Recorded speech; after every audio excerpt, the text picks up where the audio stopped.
여러분 한 주간을 시작하는 주일부터 이런 단어를 제가 사용해서 죄송하지만 개독교 또는 먹사라는 말을 들어본 적이 있으십니까? 개독교는요, 직역하면 사실 직역 안 해도 다 아실 텐데 뭐 같은 기독교란 말이고, 먹사라는 말은 사명이 아니라 먹고 살기 위해서 일하는 직업 목사를 비꼬아서 일컫는 말입니다. 조금은 우리들에게 불편함으로 다가올 수 있는 단어들이지만 좁게는 안티 크리스천들에게, 그리고 넓게는 세상 사람들이 오늘날 교회에 대해 자신들이 보기에 정말 가지고 있는 생각들을 가장 솔직하고도 적나라하게 표현한 용어가 아닌가 생각이 듭니다. 이 시대에서 세상 사람들은 교회를 바라볼 때 어떻게 보냐면, 교회가 정말 뭐 같아 보이고, 그리고 목회자들을 볼 때는 목회자들이 먹고 사는 것만 걱정하는, 물질을 탐하는 것처럼 그들 가운데 보여지고 비춰지기 때문에 그들이 이렇게 이야기를 하는 것이겠죠. 물론 일부 교회와 목회자들의 문제를 전체 교회와 전체 목회자들의 문제로 확대해서 보는 것은 문제가 있다고 생각이 듭니다. 그러나 오늘날의 교회는 사실 그들의 이런 말에 대하여서, 이런 표현에 대하여서 시원하게 자신 있게 반박하기가 힘든 것이 사실입니다. 언제부터인가 교회에 대한 비판의 소리가 점점점 더 커져가고 있습니다. 많은 설문조사에 따르면 내가 다른 신은 믿어도 하나님은 믿지 않겠다라고 얘기하고요. 다른 종교는 내가 믿어도 죽어도 기독교만은 믿지 않겠다라고 말을 합니다. 그리고 다른 종교단체는 모르겠지만 기독교만큼 교회는 신뢰할 수 없다라고 그렇게 얘기합니다.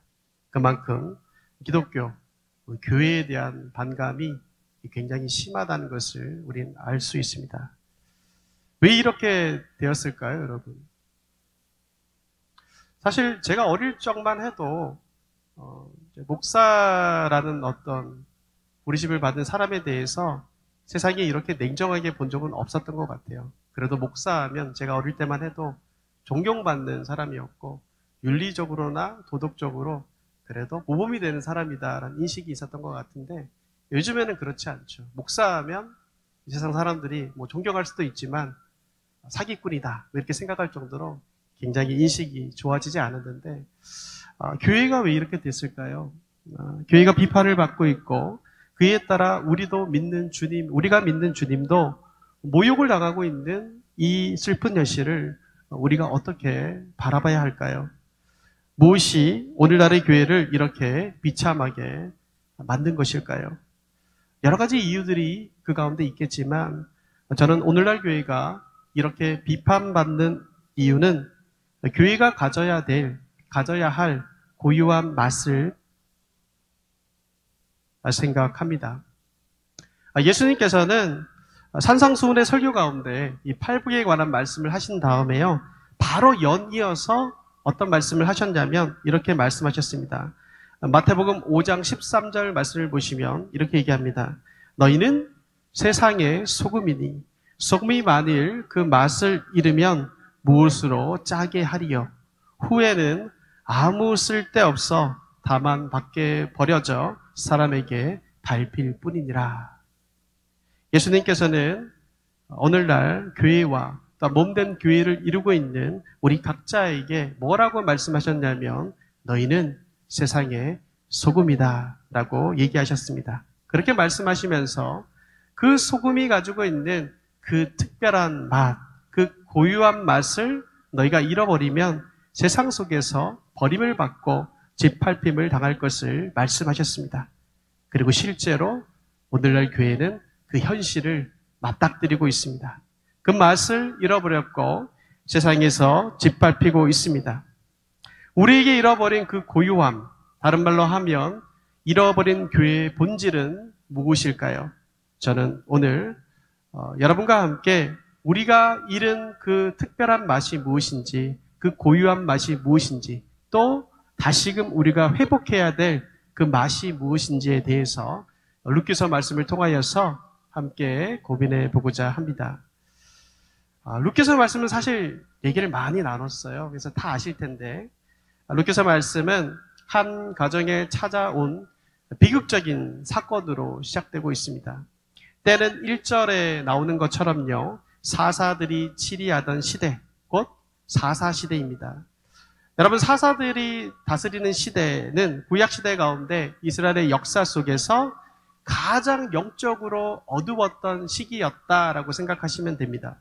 모든 사람들이 자기의 소견에 옳은 대로 살았으며 모두 스스로가 왕이 되기를 원했으며 또한 주인이 되고자 하는 삶을 살았던 시대가 바로 사사시대였습니다.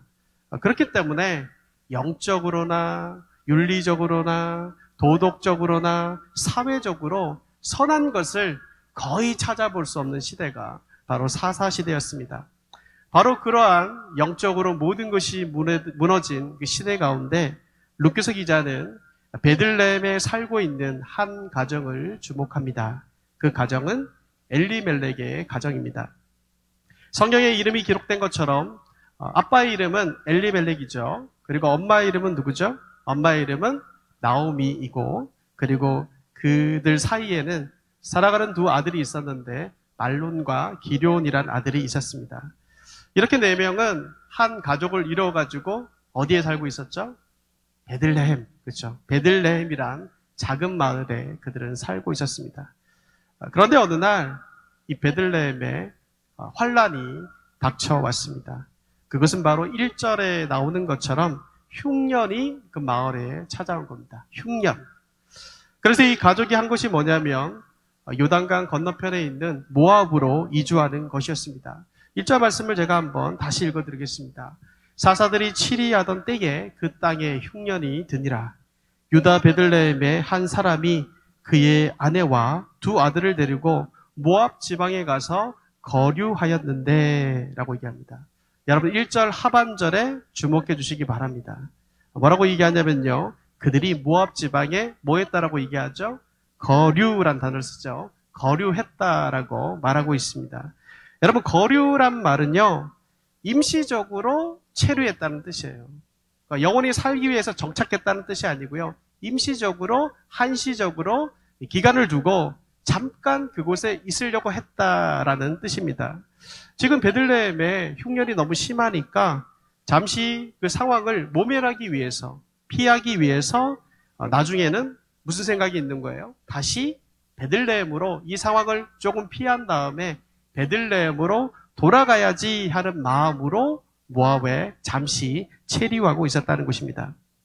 그런데 문제는 잠시 체류하려고 했었는데 잠깐만 이 어려운 시간 동안에 여기에 머물러 가지고 이 상황을 모면하려고 했었는데 생활해 보니까 그곳의 생활이 점점 이제 익숙해지는 거예요. 그리고 처음에는 이방인의 땅이라 그래가지고 좀 체류하는 것도 좀 깨름칙하게 느껴졌는데 살아보니까 괜찮은 거예요.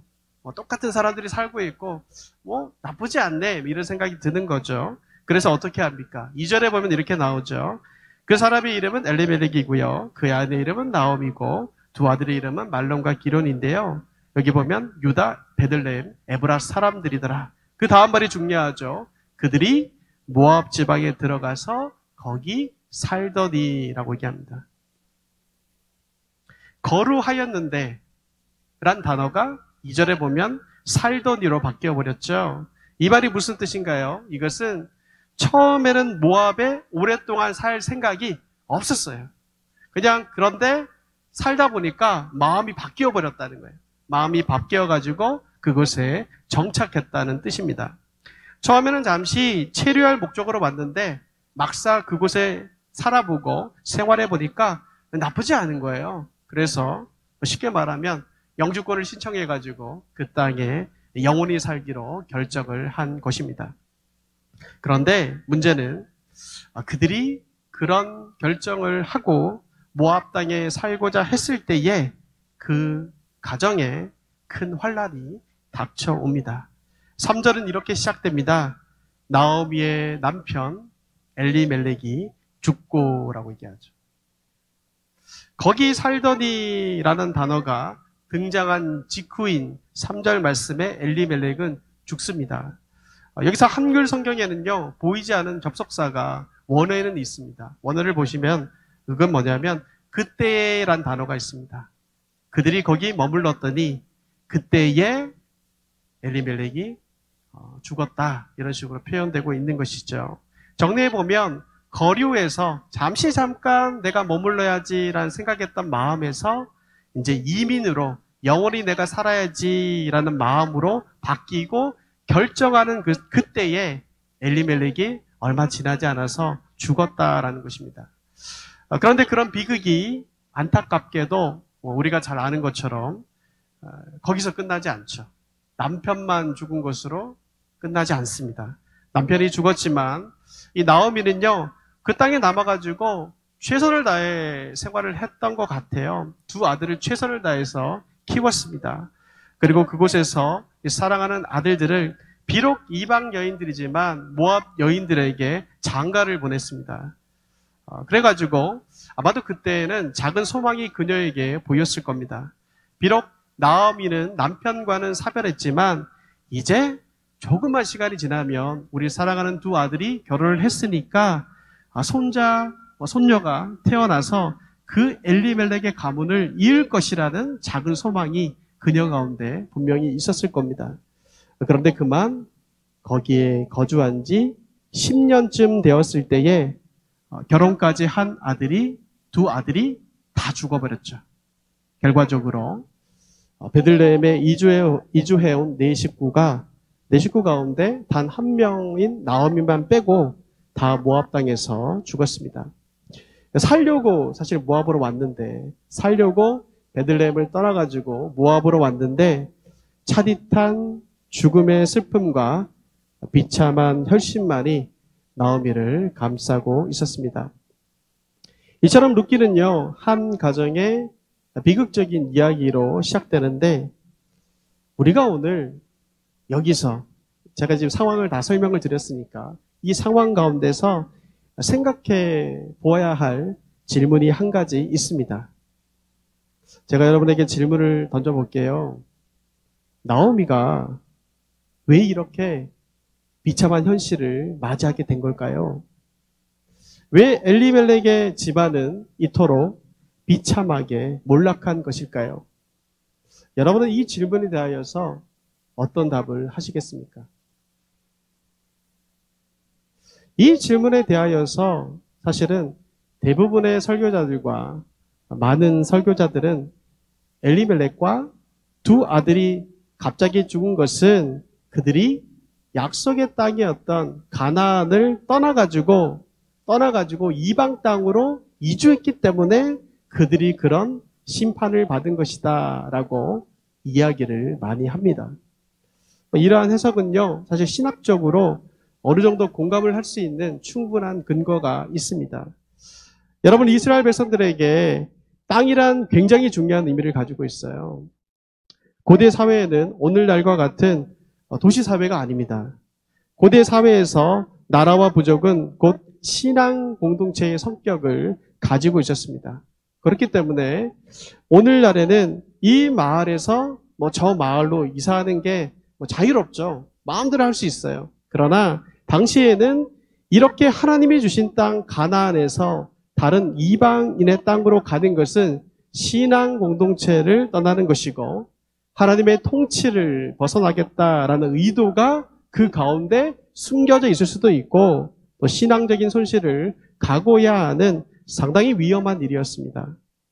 이런 신학적 근거를 배경으로 이런 신학적 근거를 가지고 보통은 엘리멜렉 가족이 약속의 땅 베들레헴을 떠났기 때문에 그게 가장 중요한 이유인 거예요. 떠났기 때문에 끔찍한 저주와 심판을 받은 거야 라고 말을 합니다.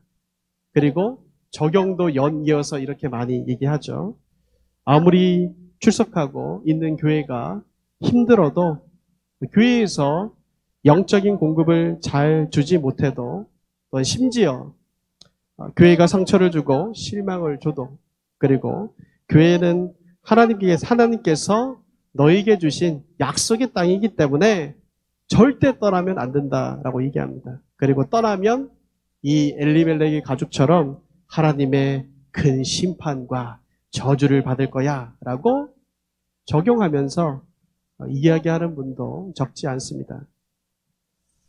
그러나 여러분, 저는 이 해석에 100% 동의하지 않습니다. 왜냐하면 우리가 오늘 읽은 본문을요, 한번 계속 읽어보세요, 여러분. 계속 읽어보시면 그들이 베들레헴에서 모압으로 이주했기 때문에 그 이유 때문에 그런 비극을 겪고 있다라고 말하거나 암시해주는 부분이 없기 때문입니다. 제가 왜 이런 얘기를 하는지 여러분 1장 1절로 다시 한번 돌아가 보시기 바랍니다. 1장 1절로 돌아가면 이렇게 얘기하죠. 사사들이 치리하던 때에 그 땅에 흉년이 드니라. 여기서 흉년을 뜻하는 단어가 있는데요. 히브리어 단어는 라하브라는 단어를 사용합니다. 라하브의 뜻은요, 배고픔, 굶주림, 결핍, 부족 같은 의미가 있습니다. 근데 여러분, 당시 고대 근동 지역에서는요, 흉년을 뜻하는 단어가 굉장히 종류가 많았어요. 몇 가지 단어가 있었는데 그 단어 중에서 가장 심각한 흉년을 뜻하는 단어가 바로 이 라하브란 단어예요. 쉽게 말해서 이 라하브는 어떨 때 사용하는 단어냐면 먹을 것이 좀 부족하다라는 정도가 아니에요. 먹을 것이 아예 없을 때 사용하는 단어이고 정말 먹을 것이 정말 전혀 없는 상태, 처절한 굶주림의 상태를 뜻합니다. 그런 처절하고 심각한 상황 속에서 그래도 믿음으로 약속의 땅을 지켜야지, 그렇지 않으면 하나님께 심판을 받아라고 말하는 것은 사실은 너무나 율법적이고 하나님의 자비와는 거리가 멀어 보입니다. 물론 제가 그들이 베들레헴을 떠난 것, 약속의 땅을 떠난 것에 대해서 전혀 잘못이 없다라고 말하는 것은 아닙니다. 그러나 하나님께서 그들이 이주했기 때문에 그 단 한 가지 이유로 심판을 내리셔서 한 집안을 풍지박살 내셨다라고 본다면 하나님은 정말 속이 좁고 관용과 은혜가 없는 분으로 보여집니다. 또 예를 들어보면 창세기 12장에 가보면 아브라함이 나오거든요. 하나님께서 아브라함을 부르셔가지고 갈대아 우르에서 하란을 거쳐가지고 가나안 땅으로 12장에 보면 아브라함이 이동하는 장면이 나오고 그 가운데 거하는 장면이 나옵니다. 그런데 이 12장에 보면요, 어떤 장면이 나오냐면 가나안인데 하나님께서 약속하신 그 가나안 땅인데 그 땅에 흉년이 들어요, 동일하게. 그래서 아브라함이 어떻게 합니까, 여러분? 야, 나는 믿음으로 굶어 죽더라도 이 땅을 지켜야지라고 생각하면서 가나안에 머뭅니까? 그렇지 않거든요. 가나안에 있는 게 아니라 아브라함도 이주를 해요. 어디로 가냐면 애굽으로 이주합니다. 애굽으로 이주해가지고 자기 아내를 누이라 속이는 그런 해프닝도 있고 여러 가지 일도 있었지만 결과적으로 봤을 때는요, 하나님께서 아브라함을 치시지 않아요. 아브라함을 벌하시지 않습니다. 오히려 아브라함에게 엄청 많은 목축들과 엄청 많은 축복을 오히려 더 하세요. 그런 장면들을 봤을 때 이 엘리멜렉이 단지 이주했기 때문에 하나님이 그 집안을 이렇게 풍지박살 냈다라고 해석하는 것은 좀 문제가 있어 보인다라는 것이죠. 그렇기 때문에 저는 이러한 일반적인 어떻게 보면 많이 해석하는 방법에 동의할 수 없습니다. 그렇다면 무엇이 문제였을까요? 저는 좀 다른 시각으로 이 사건을 좀 보기 원하는데 저는 엘리멜렉이 이주를 한 것이 문제가 아니고요. 그로 하여금 이주를 할 수밖에 없게 만들었던, 그 땅을 떠나게 만들었던 베들레헴이 문제였다고 생각합니다. 여러분, 우리가 베들레헴에 대해서 생각할 때 한 가지 짚고 넘어가야 할 것이 있습니다. 그게 뭐냐면 구약에 나타난 이스라엘 공동체가 있잖아요. 구약에 나타난 이스라엘 공동체가 있는데 그 공동체는 다들 무엇을 상징하냐면 신약시대에 나타날, 신약시대에 생길 교회를 상징합니다. 즉 이스라엘 공동체는 오늘날의 교회를 상징하는 공동체인 거예요. 그렇기 때문에 당연히 가나안 약속의 땅이었던 가나안 땅 가운데 이스라엘 공동체가 베들레헴에 살아있던 그 베들레헴도 여호와를 믿는 사람들이 모여있는 공동체로 오늘날의 교회를 상징한다라고 말할 수가 있습니다. 구약시대의 베들레헴은요, 신약의 교회의 공동체의 상징으로 하나님의 율법이 운영되고 하나님을 사랑하며 이웃을 사랑하는 공동체여야만 했습니다.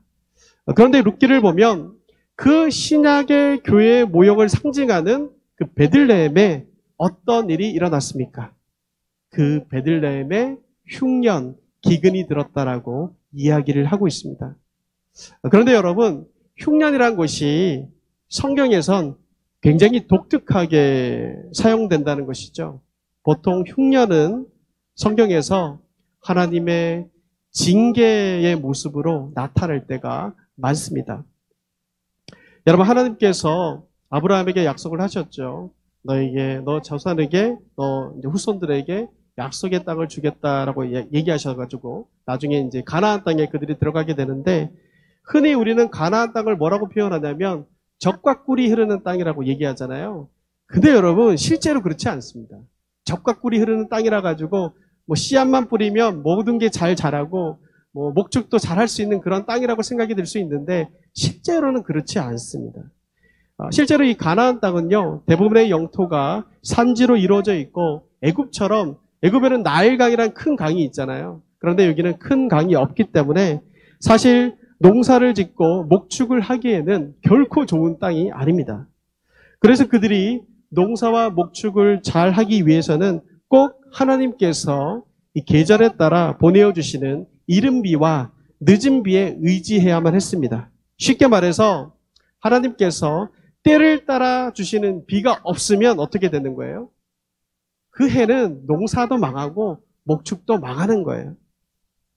하나님께서 이스라엘을 이런 땅으로 보내신 이유가 있습니다. 그것은 바로 이스라엘 백성들이 오직 하나님만 바라보게 하기 위함이었으며 또한 순종과 불순종의 결과를 그들에게 가르치기 위해서였습니다. 신명기 말씀이 이것을 증명합니다. 성경을 찾아보시면요, 신명기 11장 13절부터 15절 말씀을 보시면 이것을 증명하고 있습니다. 제가 한번 읽어드리겠습니다. 내가 오늘 너희에게 명하는 내 명령을 너희가 만일 청종하고 너희의 하나님 여호와를 사랑하며 마음을 다하고 뜻을 다하여 섬기면, 그 다음 말이 중요합니다. 여호와께서 너희의 땅에 이른 비, 늦은 비를 적당한 때에 내리시리니 너희가 곡식과 포도주와 기름을 얻을 것이요 또 가축을 위하여 들에 풀이 나게 하시리니 내가 먹고 배부를 것이라 라고 얘기합니다.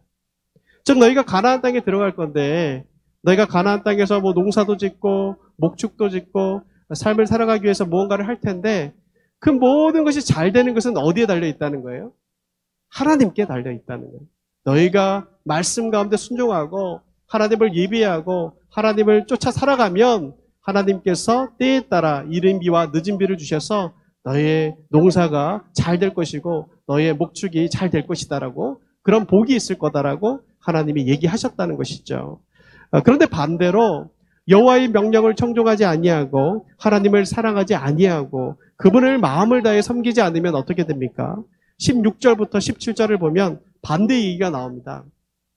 너희가 스스로 삼가라 두렵건대 마음에 미혹하여 돌이켜 다른 신들을 섬기며 그것에게 절함으로, 즉 하나님을 버리고 다른 신을 섬기게 되면 어떻게 되냐면 여호와께서 너희에게 진노하사, 무슨 말이 나오냐면요, 하늘을 닫아 비를 내리지 아니하고요 땅이 소산을 내지 않게 하심으로 너희가 여호와께서 주신 아름다운 땅에서 속히 멸망할까 하노라 라고 얘기합니다. 분명히 하나님은 순종하면 때를 따라 내리는 비를, 불순종하면 가뭄을 주시겠다고 하셨습니다. 이것은 무슨 말입니까? 적절한 시기에 내리는 비는 하나님께서 순종한 백성을 위한 복이고, 비가 내리지 않는 것은 하나님께 불순종한 백성을 향한 징계와 저주였다라는 것입니다. 그렇다면 계속 돌아와서 죄송한데 다시 룻기서 1장 1절로 돌아와서 그 땅, 베들레헴을 얘기하는 거죠. 베들레헴에 흉년이 들었다는 말은 무엇을 의미하는 것입니까? 베들레헴이 하나님께 징계를 받았다는 겁니다. 신약시대의 교회를 상징해야 하는 베들레헴마저도 어떤 식으로 불순종했는지 모르겠지만 하나님께 불순종하고 우상 숭배를 했고 그 결과로 하나님이 주시는 비가 그쳤고 베들레헴이 하나님의 진노의 손안에 들어갔다라는 것을 의미하는 것입니다.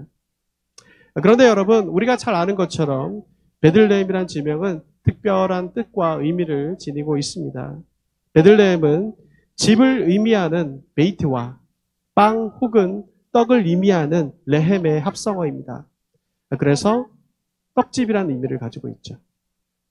그런데 여러분, 베들레헴에 흉년이 들었다라고 말합니다. 이것은 무슨 말입니까?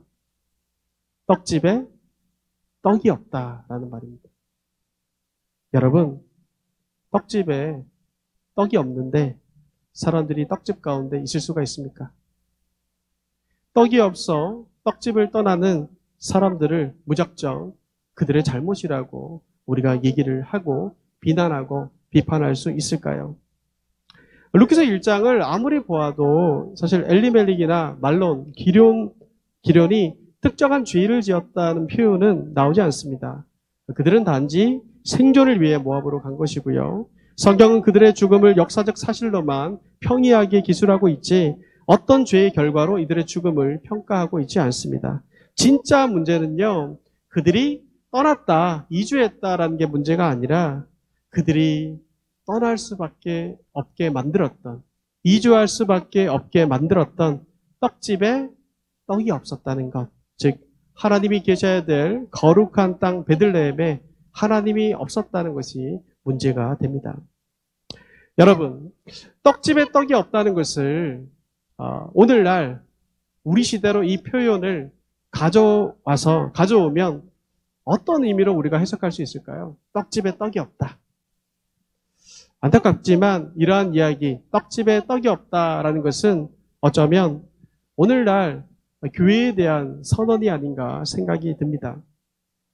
아시다시피 한국교회는 지금 절체절명의 힘들고 위기의 순간을 겪고 있습니다.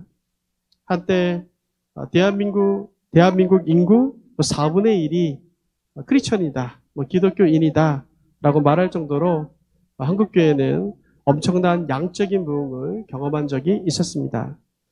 교회에서는요, 하나님을 찬양하는 소리들이 끊이지 않았고 또 성도들이 매우 모이기에 힘썼으며 또 각 교회 교육관을 보면 주일학교 학생들로 인산인해를 이루었던 때가 있었습니다. 그런데 여러분, 오늘날의 교회는 어떠합니까?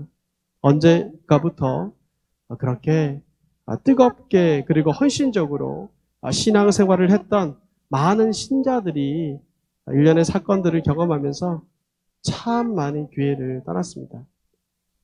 예를 들어보면요. 제가 이제 신대원 입학했을 때 대학을 졸업하고 바로 신대원에 이제 응시를 해서 합격을 했는데 제가 다니는 학교만 해도 경쟁률이 좀 있었어요. 3대1. 3명 중에 1명이 뽑히는 거죠. 이런 경쟁률이 있었고 또 다른 신대원은 정말 이제 높은 신대원은요. 8대1 막 이런 데도 있어요. 이런 데도 있었는데 오늘날은요.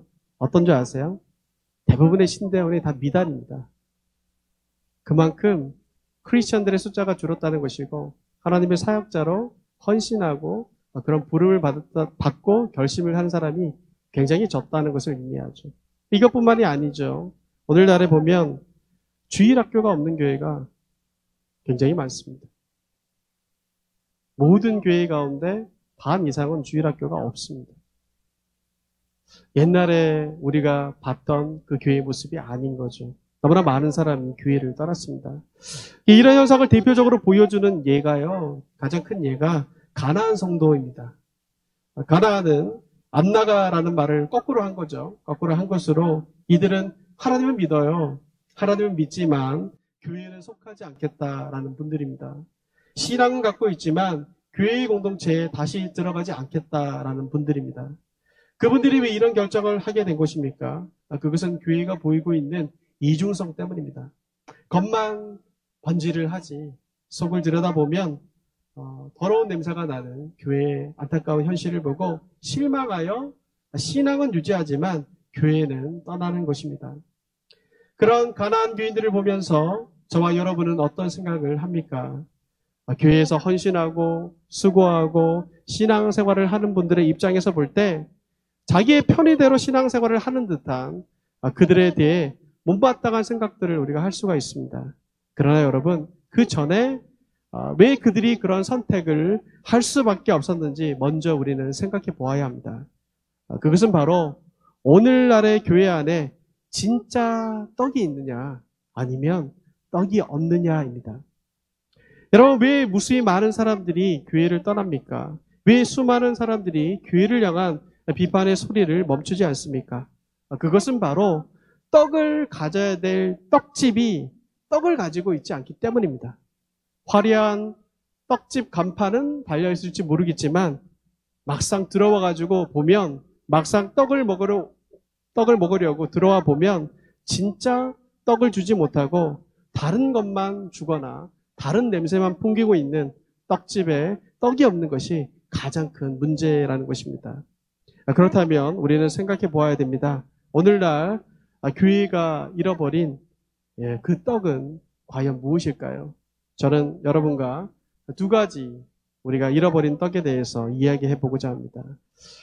먼저 우리가 잃어버린 첫 번째 떡입니다. 민수기 4장 7절 말씀을 보면 이런 말씀이 나옵니다.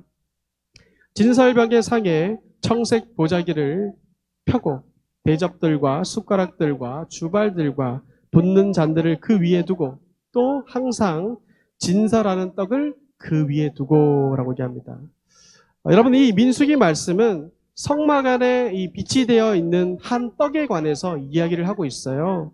우린 그것을 뭐라고 부르냐면 진설벽이라고 부르죠. 보통 진설벽이라고 부르는데 이 진설벽이라는 이름은 특별한 의미를 가지고 있습니다. 히브리어로 직역하면요, 얼굴의 빵이다라는 뜻이에요. 얼굴의 빵이다라는 뜻이고, 의역하면 앞에 있는 빵이다라는 뜻도 있습니다.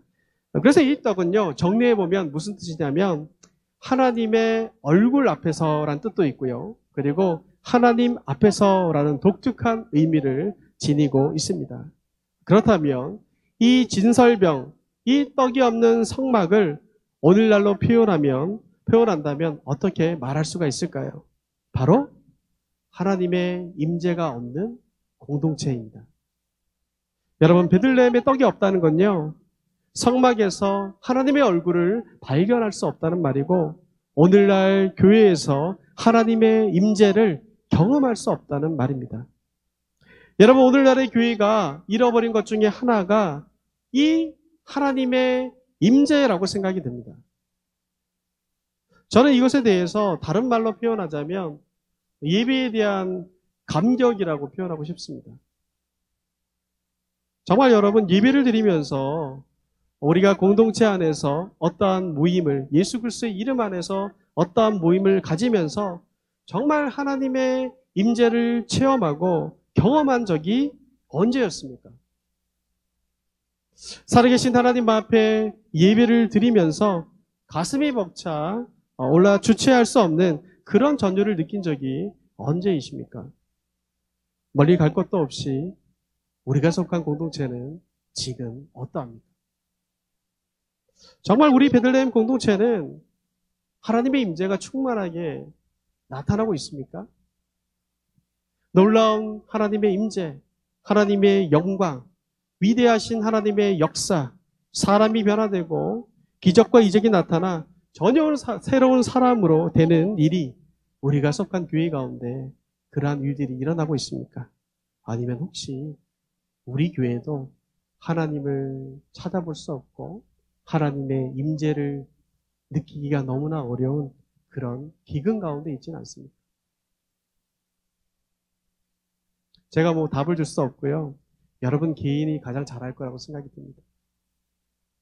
여러분, 그리고 오늘날 교회 가운데 반드시 있어야 될 또 다른 떡이 있습니다. 사실 첫 번째 떡이랑 이 떡이랑 똑같다라고 생각이 듭니다. 두 번째 떡이 있습니다. 이 떡은요, 모든 교회가 반드시 가지고 있어야 될 가장 본질적인 떡입니다.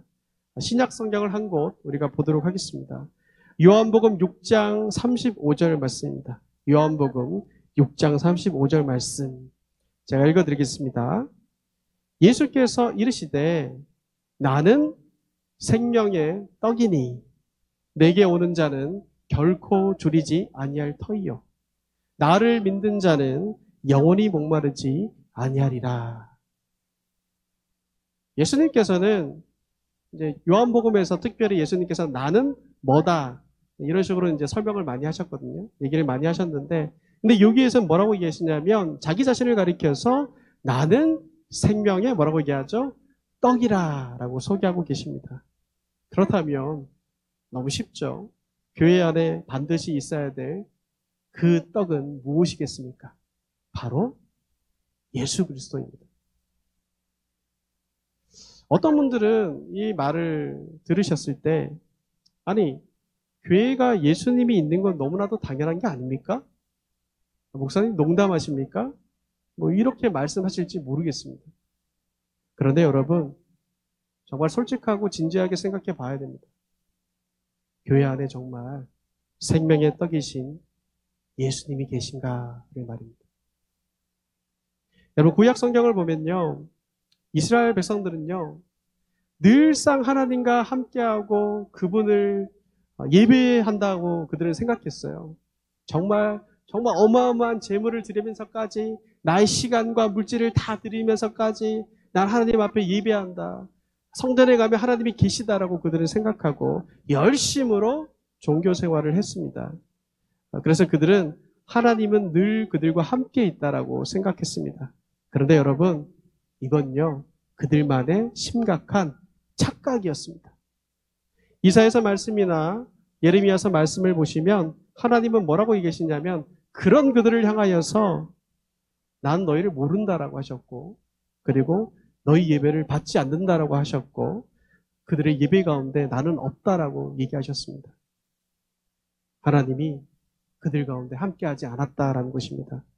사실 여러분 이런 일들이 오늘날에도 저희 교회 속에서도 얼마든지 가능하지 않겠습니까? 정말 교회 안에 생명의 떡이신 예수 그리스도가 있습니까?